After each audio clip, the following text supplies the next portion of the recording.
മോദിയും അറിയുന്നുണ്ട് കാൽക്കീഴിലുള്ള മണ്ണ് ചോർന്ന് പോവുകയാണ്.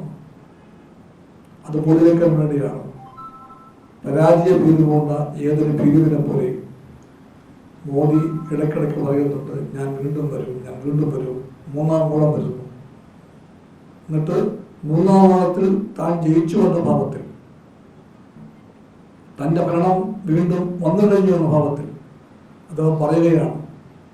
ജയിച്ചു കഴിഞ്ഞിട്ട് ചെയ്യാൻ പോകുന്ന കാര്യങ്ങളുടെ പട്ടിക ഉണ്ടാക്കി കാണിക്കുകയാണ്. ഈ ഓരോ നാടകങ്ങളും വ്യക്തമായി പറയുന്നത് മോദിയെ, BJPയെ അടിപൊളി ഗ്രസിച്ചിരിക്കുന്ന ഭയപ്പാടാണ്. ഭയപ്പാടിൻ്റെ സ്വരമാണ് മോദിയുടെ ഓരോ വാക്കിലുമുള്ളത്. നമ്മളെപ്പോഴും കാണുന്നില്ല, ഈ പ്രധാനമന്ത്രിക്ക് റോഡ് നിയമം നിലനിൽക്കുന്ന അവകാശമുണ്ടോ? മോട്ടോർ വെഹിക്കിൾസ് ആക്ടിൻ്റെ പ്രാഥമിക നിബന്ധനകൾ ലംഘിക്കാൻ അവകാശമുണ്ടോ പ്രധാനമന്ത്രിക്ക്? കാറിൻ്റെ ഡോർ തുറന്ന് വെച്ച് ആ ഡോറിൻ്റെ ഒരു ഭാഗം ചോട്ടിൽ നിന്നുകൊണ്ട് ഒരു കൈ അകത്ത് പിടിച്ചുകൊണ്ട് മറ്റേ കൈ വീശി യാത്ര ചെയ്യാൻ ഇന്ത്യയിലെ പൗരന്മാർക്ക് ഇന്ത്യൻ നിയമങ്ങൾ സമ്മതം കൊടുക്കുന്നുണ്ടോ? ഉണ്ടോ? ഇവിടെ വരുമ്പോഴെല്ലാം പ്രധാനമന്ത്രി നിരന്തരമായി ലംഘിക്കുന്ന നിയമമാണ്. നിയമവാഴ്ചയെ എത്ര പോലും തരുമ്പ് പോലും മാനിക്കാത്ത ഈ പ്രധാനമന്ത്രി വാസ്തവത്തിൽ നിയമലംഘനത്തിൻ്റെ കേസിൽ ശിക്ഷിക്കപ്പെടേണ്ട ആളാണെന്ന് ഒരു പൗരൻ പറഞ്ഞാൽ എന്തായിരിക്കും ഒരു മറുപടി? എന്തായിരിക്കും?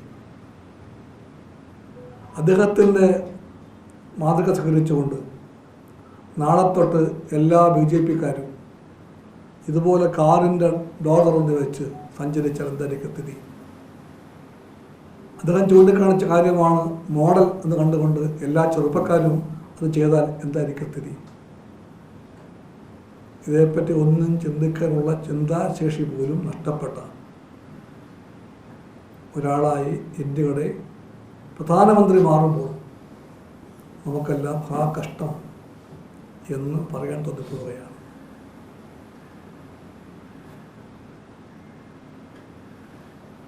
നരേന്ദ്രമോദിയുടെ BJPയും കോൺഗ്രസും കേരളത്തിൽ വിചിത്രമായൊരു സഖ്യത്തിൽ പങ്കാളികളാണ്. അവർ രണ്ടുപേരും രണ്ടായിട്ടാണ് നിൽക്കുന്നതെന്ന് നമുക്ക് തോന്നുന്നു. ദേശീയ രാഷ്ട്രീയത്തിൽ അവർ അങ്ങോട്ടും ഇങ്ങോട്ടും മത്സരിക്കുന്നവരാണ്. പക്ഷേ കേരളത്തിൽ അവർ ഇരുമയ്യാണെങ്കിലും നമ്മളൊറ്റ കേരളല്ലേ എന്ന് പാടുകയാണ്. അവരത് പാടുന്നുണ്ട്, നാം കേൾക്കുന്നില്ലെങ്കിലും അവർ പാടുന്നുണ്ട്. ഇരുമയ്യാണെങ്കിലും നമ്മളൊറ്റ കേരളല്ലേ എന്ന് ഇതുവരെ പാടിയത് അവർ രണ്ടുപേരും കൂടെയാണെങ്കിൽ ഇപ്പോൾ ആ കൂട്ടുകെട്ടിലേക്ക് ഒരു മൂന്നാം പേര് കൂടി വന്നിട്ടുണ്ട്. ആ പേരിൻ്റെ വരവോടുകൂടി കോൺഗ്രസ് വളരെ ഹാപ്പിയാണ്. രണ്ട് കൈയുണ്ടല്ലോ എല്ലാവർക്കും. കാലങ്ങളായി കോൺഗ്രസിൻ്റെ ഒരു കൈ BJPയുടെ തോളിലായിരുന്നു. ഇപ്പം അടുത്ത കൈ വയ്ക്കാൻ ഉള്ള തോൾ കണ്ടെത്തി കോൺഗ്രസ്. അത് SDPI ആണ്. SDPI എന്ന് പറഞ്ഞാൽ മുസ്ലിം RSS ആണ്. ഒരു ഭാഗത്ത് സാക്ഷാൽ RSS, മറുഭാഗത്ത് മുസ്ലിം RSS, നടുവിൽ കോൺഗ്രസ്. രണ്ട് കൈയും ഈ രണ്ട് കുട്ടികളുടെയും തോളിൽ. ഇതാണ് നാം കാണുന്ന മറുഭാഗത്തെ സ്ഥിതി. ആ ശക്തികളുമായിട്ടാണ് LDFൻ്റെ പോരാട്ടം. അവർക്കെല്ലാം പരസ്പരം കൈകോർത്ത് പിടിക്കാൻ ഇടയുണ്ടാക്കിയത് അവരെല്ലാം നയിക്കുന്ന അന്ധമായ ഇടതുപക്ഷ വിരോധമാണ്.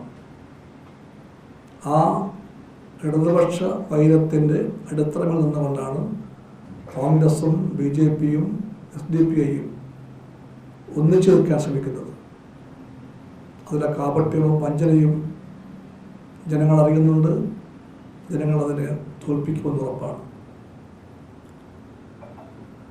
കോൺഗ്രസിന് ഈ നിലപാടൊക്കെ സ്വീകരിക്കാൻ എളുപ്പത്തിൽ പറ്റും.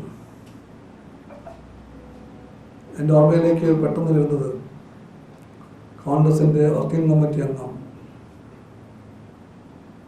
അദ്ദേഹം സ്ഥാനാർത്ഥിയാണ് തിരുവനന്തപുരത്ത്, ശശി തരൂർ. അദ്ദേഹത്തിൻ്റെ വളരെ പ്രമാദമായൊരു പ്രസ്താവനയാണ്, ഒരു ഇൻ്റർവ്യൂ. അത് ശശി തരൂർ പറഞ്ഞു, എല്ലാ ആദരവോടും കൂടി ബാബറി മസ്ജിദ് അടിയോടെ എടുത്ത് മറ്റൊരു സ്ഥാനത്തേക്ക് മാറ്റി സ്ഥാപിക്കുന്ന കാര്യം മുസ്ലിം സഹോദരങ്ങൾക്ക് ചിന്തിക്കാവുന്നതായിരുന്നുവെന്ന്. അർത്ഥം മനസ്സിലായില്ലേ? BJPയുടെ വാദത്തെ അദ്ദേഹം മനസ്സ ശിരസ സമ്മതിച്ചു എന്നതിൻ്റെ അർത്ഥം. ഇത് കോൺഗ്രസ് നിലപാടാണോ? ഇത് നെഹ്റുവിയൻ സ്റ്റാൻഡാണോ? ആ നിലപാടിനെ പറ്റി എന്തേ കോൺഗ്രസ് ഒരക്ഷരം മിണ്ടിയില്ല?